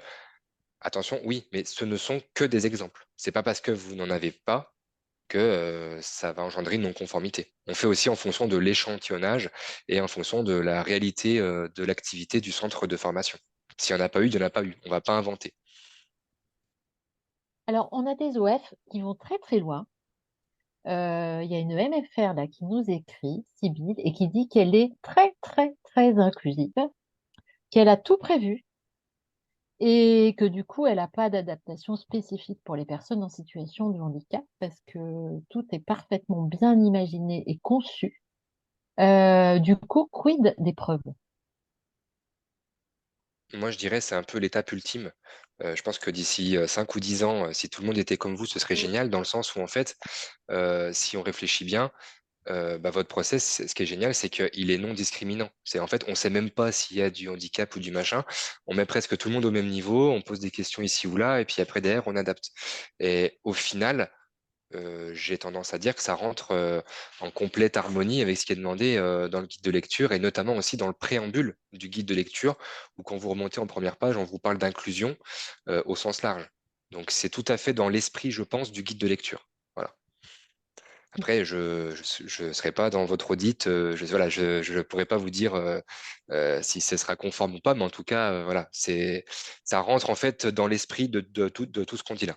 Que ce soit indicateur 10, le 9, le 12, tous les éléments, bah, il y a toute une logique, hein. Si on remonte au 4 sur l'analyse de votre besoin également, voilà, tout est cohérent, tout est logique. Et c'est pour ça aussi qu'on a les mêmes exemples de preuves qui reviennent tout le temps là sur chaque indicateur. Et Merci peut-être beaucoup. pour compléter, alors tu me notes, Gaëlle, dans un petit coin, parce que voilà, on va aussi prévoir sur 2024 des ateliers d'échange de pratiques, et voilà, et tout ce que certains d'entre vous ont déjà mis en place sont des exemples et des illustrations qui sont intéressantes et qu'on a aussi intérêt à relayer. Au-delà de ça, ça nous permet, on parle souvent d'accessibilité et de compensation. La compensation, c'est ce que vous allez faire pour adapter un parcours pour une personne dans un cadre précis, d'un besoin précis d'une personne dans une formation donnée. L'accessibilité, comme vient de le dire Jimmy, qui plus est lorsque c'est dès la conception de vos formations, c'est de penser la formation pour qu'elle soit du coup accessible au plus grand nombre, aux différentes typologies de handicap, mais pas que. Ça va aussi au-delà du handicap. Et plus ce que vous proposez est accessible à tous, eh bien, moins de fait, il y a besoin de compensation individuelle. Donc, c'est vraiment c'est vraiment ces vases communicants et merci voilà, merci pour ce témoignage. Je voulais juste revenir 30 secondes sur la question précédente de la personne qui disait bah, nous, on n'a pas d'apprenants en situation de handicap ou en tout cas pas qu'on ait détecté. Sur le support que je vous mettrai à disposition des rencontres inspirantes, dans le processus, justement, avant de parler d'adaptation des parcours, la première étape, c'est d'identifier les personnes qui peuvent avoir des besoins spécifiques. Et on a travaillé en atelier avec les référents handicap qui ont participé à ces différentes rencontres, voilà, sur toute une liste de questions, de choses que vous pouvez faire aussi pour amener les personnes à se faire connaître et à partager aussi les besoins qui sont les leurs. Voilà, une petite réponse en plus. Bon, on a fini le 3. Allez, on va passer sur un indicateur identique. Comme ça, il ne peut pas bouger l'indicateur 19. Vous voyez, on avance là, on est déjà au numéro 19. Jimmy. Super. Eh Jimmy, ben, à toi. identique, bah, il est identique. Voilà, c'est. Il n'y a pas plus de choses. Alors, il y a quand même une petite réécriture du niveau attendu. C'est intéressant parce qu'en fait, finalement, on avait avant la notion d'actualisation. Il fallait à tout prix qu'on démontre que les ressources étaient actualisées. Alors, vous allez dire, on pinaille un petit peu sur les mots, mais en tout cas, on vous parle maintenant uniquement de démontrer que les ressources, elles existent, elles sont disponibles et bah, quelles sont les dispositions mises en place pour permettre aux bénéficiaires de se les approprier. Il n'y a plus de notion d'actualisation de ces ressources. Des fois, c'était un petit peu embarrassant. On disait, mais en fait, j'ai rien à actualiser parce que ben, voilà, mon support, il n'a pas forcément changé. Il n'y a pas eu de loi ou il n'y a pas eu d'éléments pour remettre en cause ce que j'avais écrit. Donc, il n'y a plus cette notion d'actualisation. Voilà. Après, au titre du handicap, on reste toujours sur les mêmes exemples de preuves. Donc, toujours sur les modalités d'accès ou les supports spécifiques et capitalisation des aménagements mis en œuvre. J'insiste, mais en fait, ici, on n'est que sur des exemples de preuves. Il n'y a pas d'obligation spécifique handicap. Voilà. Ça veut dire en fait que l'auditeur n'oriente pas spécifiquement sa conduite d'audit d'indicateur 19 sur la prestation réalisée pour un profil handicap. Voilà. Comme ça peut parfois être le cas sur d'autres lorsqu'on a vraiment une obligation spécifique handicap. Voilà.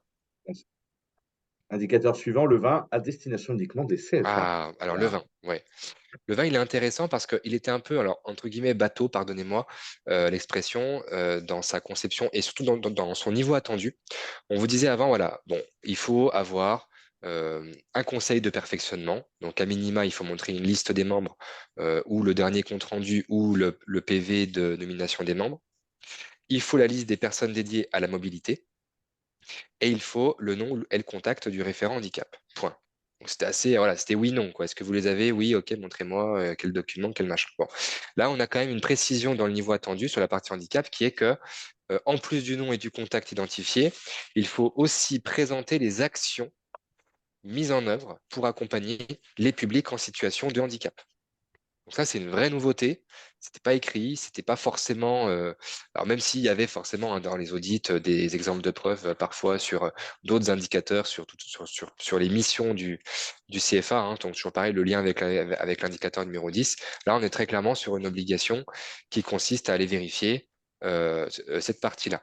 En plus de cela, on a aussi un petit nota bene qui vient rajouter que la désignation de personnel dédié à l'accompagnement des PSH fait partie des missions des CFA. Donc là, ce que je vous disais, hein, mission mentionnée au 1 et 10 de l'article 62.31.2 du Code du travail. Donc, en fait, on vérifie une disposition réglementaire. Voilà. Et là, on la vérifie avec, en plus du nom et du contact, les actions mises en œuvre. Donc ça, c'est une vraie nouveauté, c'est un vrai ajout. Fabien, je crois que tu as quelque chose, une information à partager avec nos participants sur Ouais, les personnes dédiées à la mobilité. oui, alors, voilà, je vous mets le lien de l'appel à projet FSE.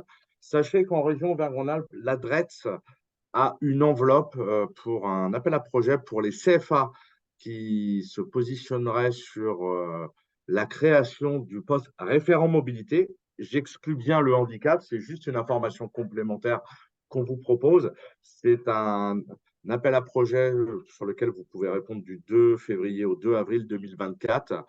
Voilà, et que le FSE peut participer jusqu'à 60% de votre projet dès lors que vous structurez une démarche et peut-être la création d'un poste de référent mobilité. Voilà. Marie, je te recède la main pour Merci compléter Fabien. les propos de Dino. Alors, on vient de parler du référent handicap et comme vous l'avez vu, ce qui est nouveau, c'est qu'il faut aussi dans le niveau attendu pouvoir détailler les actions mises en œuvre. Je reviens inlassablement sur la plateforme accessibilité RHF parce que typiquement, dans le cadre de l'autodiagnostic et de la mise en place de votre plan d'action, pour chacun des items, chacune des questions qui vous est posée, on vous demande ce que vous faites, les actions que vous réalisez ou les actions que vous souhaitez mettre en œuvre. Donc, remplir l'autodiagnostic et le plan d'action vous permet d'avoir un document qui plus est en un clic. Il vous sort un joli PDF qui répertorie toutes les actions que vous menez sur les différentes thématiques et toutes celles que vous envisagez de mener dans le cadre de votre plan d'action. Donc, je ne peux que vous encourager à aller voir de plus près de quoi il retourne. Et je crois qu'on bascule avant le critère 5 sur quelques petites questions, Gaëlle, peut-être? Oui, j'ai une question d'Evelyne sur le critère 4, indicateur 20. Ta question, c'est s'applique-t-il à tous les OF ou simplement au CFA? Sur l'indicateur 20? Critère 4, indicateur 20. Oui, bah, je crois Oui, qu'on a oui, la oui. réponse, c'est que les Indicateur 20, CFA. c'est propre au CFA. C'est vrai que moi, je vois souvent passer la question dans les échanges mails avec nos certifiés ou les personnes qui sont en cours sur les nouveaux entrants sur est-ce que je dois je dois notifier un référent handicap? Et ben, si on n'est pas CFA, il n'y a pas d'obligation. Voilà.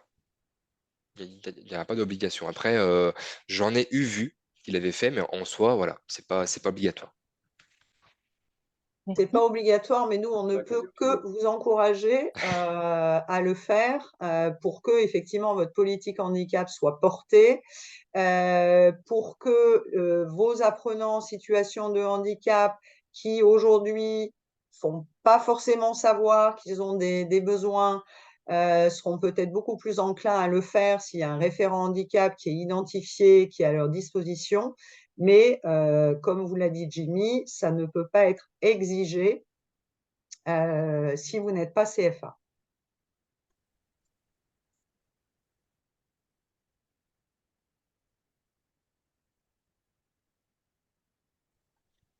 Alors, le critère numéro 5, donc là, on passe à tout ce qui traite de la qualification du personnel, hein, donc avec les indicateurs 21 et 22. Indicateur 21, donc on a une exigence qui est la même, hein, donc ça n'a pas changé sur la partie exemple de preuve avec la sensibilisation des personnels à l'accueil du public en situation de handicap. Donc rien de bien particulier sur cette partie. Et, alors, on avait l'indicateur entre les deux, le 26. Il est après, je crois, Attends. le 26. Et après. Donc là, on vous redonne à voir hein, les Mookie, les outils de sensibilisation dont je vous ai déjà parlé, donc je ne vais pas en dire plus. Il nous en reste 3. Yes. Indicateur 23. Alors là, on est sur le critère 6, sur tout ce qui concerne l'environnement socio-professionnel de l'organisme et ça aussi sur sa capacité à réaliser de la veille. Sur cet indicateur 23, alors il y a eu une grande nouveauté en fait dans cet indicateur 23 qui porte sur le niveau attendu, où en fait dans le niveau attendu, on vous dit que, donc toujours pareil, hein, comment je démonte la mise en place de ma veille, ma prise en compte, mais aussi sa communication en interne, ce qui n'était pas écrit avant. Il n'y avait pas cette notion de comment je communique en interne sur les résultats de ma veille. Donc là, c'est le cas, là, c'est nouveau, c'est officiel, et donc on a cette notion de sa communication en interne. Voilà. On est sur le même exemple de preuve, hein. Voilà.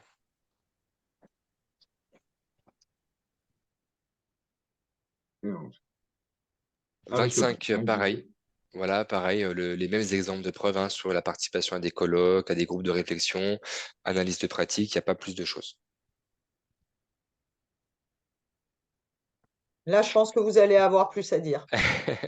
Alors, c'est ça. On va Le avoir un petit peu fameux. plus à dire. Voilà, donc le fameux indicateur 26, je ne le nomme plus, hein, tout le monde le connaît. Hein. Le prestataire mobilise les expertises, les outils, les réseaux qui sont nécessaires pour accueillir, pour accompagner les publics en situation de handicap. Alors là, il y a eu plusieurs choses. Je vais prendre le temps sur cet indicateur parce qu'il y a eu donc une réécriture du niveau attendu, ce qui est précisé ici sur la droite.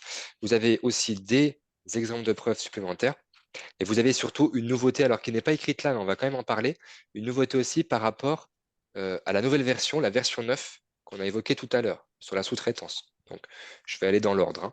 Hein. Niveau attendu, on a toute une précision sur le fait que, alors, ok, c'est bien, on identifie un réseau de partenaires, ok, bon, ça c'est super. C'était un peu bateau hein, lors des audits. Bon, ok, comment vous démontrez l'identification de votre réseau? Ah bah tenez, alors en plus, Marie-Pierre, euh, tu, tu es assez connue. En fait, on a échangé avec nos auditeurs internes là, chez Certifopac tout à l'heure à la pause. Et il me disait, mais oui, mais je connais Marie-Pierre Barrault, on voit très souvent ce nom dans les exemples de preuves de l'indicateur 26 parce qu'elle fait partie du réseau RHF À côté du sur nom les audits d'Isabelle Rhône-Alpes. Hein. Bruyel, il y a des Exactement, chances. voilà. Donc vous êtes nos deux exemples de preuves un peu phares hein, sur les audits Rhône-Alpes en tout cas. Waouh. Euh, donc c'est assez marrant de le souligner parce que ça c'est quand même bien ancré, je pense. C'est quand même, je pense que le niveau attendu était quand même assez bien respecté sur ce sujet-là.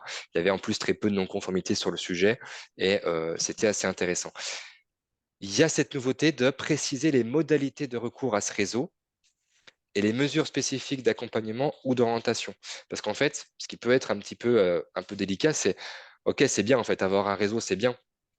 Mais alors bon, quand on est tout seul, il n'y a pas de problème. Quand on est tout seul, on maîtrise sa documentation et on sait assez facilement où se trouve notre document avec la liste, les coordonnées, tout ça. Mais comment ça marche quand on commence à avoir du personnel administratif, un standard téléphonique ou certains éléments? Et là, au final, il y avait un petit trou dans la raquette sur comment, dans cet indicateur 26, on s'assurait que les personnes. Alors, c'était déjà un petit peu écrit hein, dans le niveau attendu. Hein. C'était écrit avant, mobilisable par les personnels, hein, donc comme ici. Mais là, on vous dit vraiment comment, comment j'ai recours à ce réseau. Voilà. Comment j'ai recours? C'est quoi? C'est quoi ma procédure en fait? Est-ce que j'appelle Marie-Pierre au numéro qui est indiqué sur la fiche publique? Est-ce que j'envoie un mail? Comment j'informe? Qu'est-ce que je fais? Quelles informations je transmets? Il y a peut-être des infos aussi un peu, voilà, un peu confidentielles. Enfin, voilà. Donc ça va un petit peu plus loin que ce qui était demandé auparavant sur la version 7. Donc c'est quand même super important de le souligner.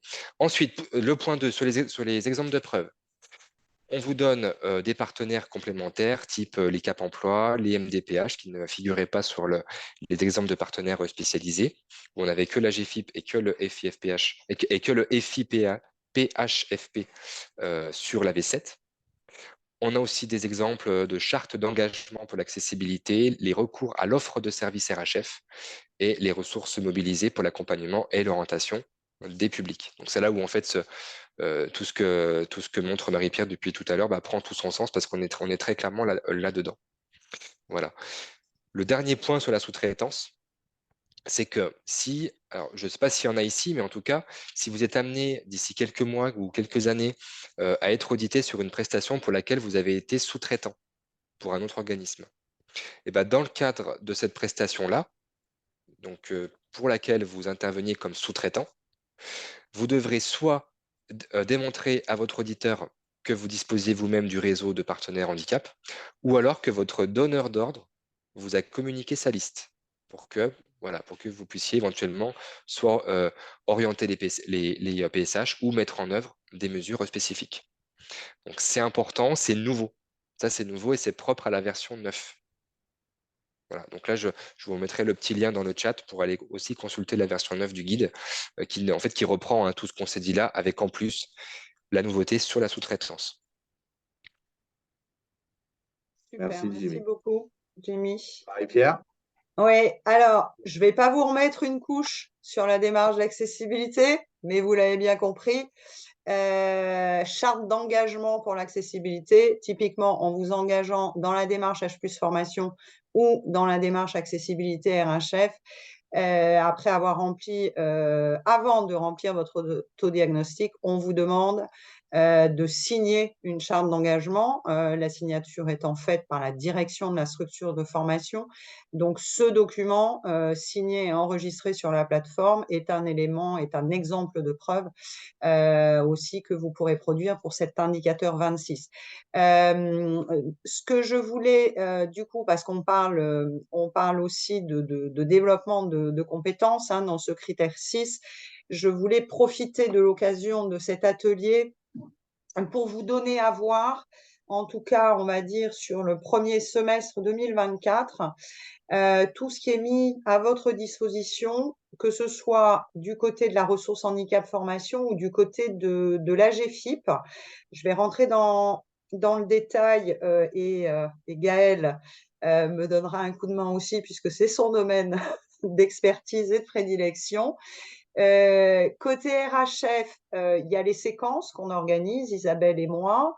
Il y a bien évidemment les programmes de professionnalisation qu'on met à votre disposition, soit auprès de Via Compétences, soit pour les structures H+ formation auprès d'Alter Égal et qui sont financés par la GFIP. Et on a aussi la communauté des référents handicap ressources formation en Auvergne-Rhône-Alpes, sur laquelle on publie des ressources qui peut aussi vous être utile pour votre veille. Et vous avez également les modules pro de la GFIP que Gaëlle va vous présenter, tout comme le site de la GFIP sur l'onglet Acteurs de la formation, qui est une mine d'informations. Il y a des webinaires qui sont en replay, il y a la fameuse grille d'évaluation des besoins. Voilà, vous avez pas mal d'outils et de ressources que vous trouverez sur le site de la GFIP. Et vous avez aussi les ActiveBox mensuels qui sont des outils d'information, de sensibilisation, de communication dont vous pouvez, vous aussi, structure de formation, disposer. Et pour ce faire, il vous faut créer un compte sur Activateur de progrès. Donc, je vous laisserai voilà, voir quand on vous aura envoyé le support, ce sur quoi vous voulez aller. Je vais vous présenter rapidement les séquences RHF et puis après, je laisserai la parole à Gaëlle pour les modules pro de la GFIP. Cette année, côté RHF, on vous propose 2 séquences. La première, qui s'appelle RHF, une offre de service à votre disposition, qui, voilà, comme son nom l'indique, hein, qui a pour vocation de vous présenter les différentes composantes, les différents appuis et ressources, donc de manière encore plus large que le focus qu'on vient de faire aujourd'hui en lien avec Calliope, et une séquence d'une durée d'1 heure sur la démarche d'accessibilité pour vous expliquer le pourquoi du comment. Gaëlle vous a parlé tout à l'heure de la plateforme d'appui à la professionnalisation. Pour vous inscrire sur ces 2 séquences, là aussi, c'est le même chemin. Donc, vous passez par la plateforme, vous créez votre compte une bonne fois pour toutes, et puis après, vous pouvez vous inscrire à autant de séquences et de modules que vous souhaitez. Je te laisse, Gaëlle, nous parler de… ah non, ça c'est encore moi, pardon, je m'embrouille. Ça c'est programme donc, de formation et de professionnalisation. Donc, si vous êtes un organisme de formation engagé dans la démarche H+ formation, vous allez pouvoir suivre en 2024 les modules qui sont financés par la GFIP et proposés par Alter Égal. Si vous n'êtes pas engagé dans la démarche H+ formation, c'est le programme de professionnalisation qui est développé par Via Compétences, c'est toujours financé par la GFIP, avec sur le premier semestre 4 modules qui vous sont proposés, référent handicap, mission et posture, un sur les troubles spécifiques de l'apprentissage, un autre, mais qui a déjà eu lieu, en tout cas à Lyon, mais qui va être reproduit à Clermont en avril, sur les troubles du spectre autistique, et un atelier sur les troubles psychiques. Et pour finir, sur la partie RHF, notre communauté. Alors, j'imagine, si vous êtes là et que vous avez eu l'info de nos ateliers, c'est que vous êtes déjà sur la communauté. Par précaution, je vérifierai que tous les participants et toutes les personnes inscrites sont bien membres. Si ce n'est pas le cas, vous recevrez une invitation avec un mail qui proviendra d'Interstice pour pouvoir rejoindre cette communauté et accéder à toutes les ressources et les informations qu'on vous partage sur la communauté. Et Gaëlle? Alors, moi, j'ai juste envie de dire, pour compléter Marie-Pierre, qu'en fait, on se rend compte qu'il y a énormément de ressources pour se professionnaliser sur ces questions-là, grâce à tout ce que vous mettez en œuvre du côté des RHF, et tu viens de nous le dire, grâce à la démarchage plus qui complète le dispositif depuis 2009. Et puis, cerise sur le gâteau, vous avez aussi cette plateforme d'e-learning qui vient d'arriver, qui est faite pour vous, mais je dirais largement pour tous les acteurs, qu'ils soient entreprises, mais aussi faisant partie du réseau pour l'emploi avec France Travail, Mission Locale et Pôle emploi, pour vous professionnaliser, pour vous aguerrir à l'accueil des personnes en situation de handicap, quelle que soit leur situation. Avec le support que va vous transmettre Marie-Pierre, vous aurez juste à cliquer sur les petits liens cliquables et aller découvrir tranquillement tout ce à quoi vous pouvez prétendre. C'est un service qui est mis à votre disposition pour vous tous. Voilà. Merci Marie. Merci Gaëlle. Je crois qu'il est 15h44. Est-ce qu'on a encore une ou deux questions? Je pense que j'en ai laissé passer. Je veux Ouais, bien, hein, il y en a peut-être une ou deux qui pressent. Alors dites-les nous à l'oral. N'hésitez pas.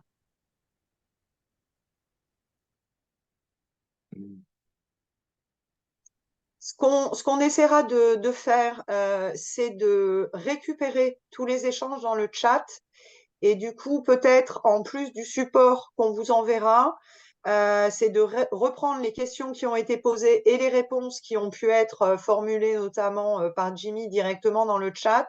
Et si certaines n'ont pas trouvé réponse, on y répondra dans l'envoi qu'on vous fera. Jimmy, c'est bon? Tout à C'est bon fait, pour c'est qu'on parfait. fonctionne comme ça? Ouais. Après, pour ceux enfin voilà, qui ont plutôt des petites particularités ou des spécificités aussi, je sais que certains, en fonction de de où ils se trouvent dans leur cycle, certains ont déjà pas encore passé leur surveillance, certains vont peut-être déjà passer leur renouvellement ou l'ont déjà passé. Et en fonction de comment votre audit se situe dans le temps, s'il est plutôt loin là par rapport à tout ça, c'est vrai que des fois, ça peut être un peu déconcertant de se replonger dans une nouvelle version du guide pour préparer son audit. Alors, pour ceux qui nous connaissent, nous, chez Certifopac, on a une grille d'audit directement en fait numérisée sur une application web où vous pouvez répondre à des questions préliminaires. Et en fonction de ces questions préliminaires, vous avez les points de conformité qui s'affichent par rapport à votre situation. Après, voilà, ça, c'est pas chaque certificateur a son fonctionnement, mais en tout cas, pour ceux qui se posent des questions sur, bah tiens, est-ce que là, c'est applicable? Est-ce que si, est-ce que ça? Est-ce que pour tel point, je suis concerné? Ça peut être vraiment intéressant pour vous situer, pour savoir finalement voilà, ce qui est applicable. Et toujours pareil aussi par rapport à cette petite version 9 qui est arrivée aussi entre-temps.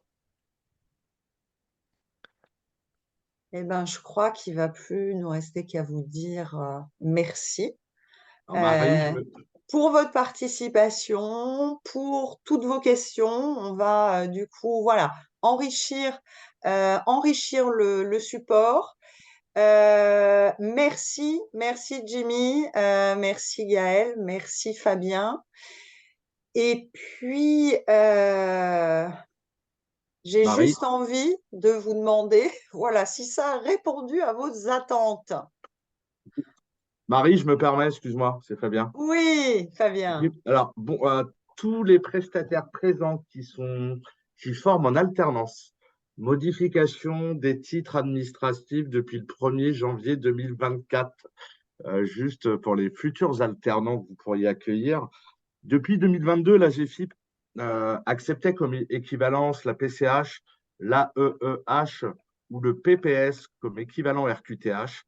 Sachez que c'est passé dans le droit commun depuis le 1er janvier 2024 et que ce sont officiellement des titres administratifs de reconnaissance du handicap pour les 15-20 ans. Voilà, sans que les familles aient à faire des démarches. C'était l'info et je vous ai mis, alors je vais remettre le lien de Légifrance, mais voilà, c'est bon à savoir quand on recherche quelles équivalences on a. Maintenant, ce ne sont plus des équivalences, ce sont des titres reconnus officiellement et parus au journal officiel. Merci Fabien Merci Marie. pour cette nouveauté, apprentissage. Oui, du coup, ma question, est-ce que ça a répondu à vos attentes? Il y en a beaucoup qui ont dit oui, Marie, hein. Bon, super. Ouais. Non, mais comme tu vois, je Merci, mange pas tout. merci, oui. Peut-être pas tout à fait tous, en fait. Je suis pas sûre d'en avoir compté 100.